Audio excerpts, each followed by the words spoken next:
కీర్తనలు 80 అధ్యాయం. ఇశ్రాయేలునకు కాపరి చెవియొగ్గుము.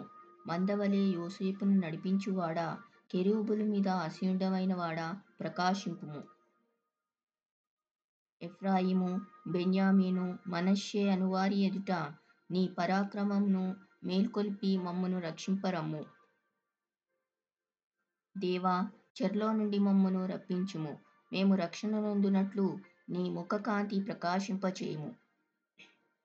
యెహోవా, సైన్యములకు అధిపతివగు దేవా, నీ ప్రజల మనవి ఆలకింపక నీవెన్నాళ్ళు నీ కోపము పొగరాజనిచ్చెదవు?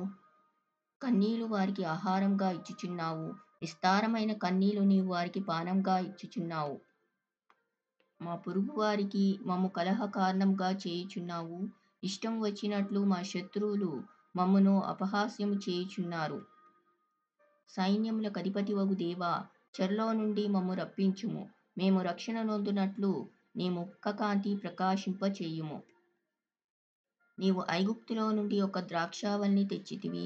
అన్యజనులను వెలగొట్టి దాని నాటితివి. దానికి తగిన స్థలము సిద్ధపరచితివి. దాని వేరు లోతుగా పారి అది దేశమంతటా వ్యాపించెను. దాని నీడ కొండలను కప్పెను. దాని తీగలు దేవుని దేవదారు వృక్షములను ఆవరించెను. దాని తీగలు సముద్రం వరకు వ్యాపించెను. యూఫ్రటీసు నది వరకు దాని రెమ్మలు వ్యాపించెను. త్రోవను నడుచువారందరూ దాని తెంచివేయునట్లు దాని చుట్టూనున్న కంచెలను నీవేల పాడు చేసితివి? అడవి పంది దాని పెకలించుచున్నది. పొలములోని పశువులు దాని తినివేయుచున్నవి. సైన్యములకు అధిపతివగు దేవా, ఆకాశంలో నుండి మరలా చూడుము. ఈ ద్రాక్షావల్లిని దృష్టించుము. నీ కుడిచేయి నాటిన మొక్కను కాయుము. నీ కొరకు నీవు ఏర్పరచుకొనిన కొమ్మను కాయుము. అది అగ్నిచేత కాల్చబడి ఉన్నది, నరకబడి ఉన్నది. నీ కోపదృష్టి వలన జనులు నశించుచున్నారు.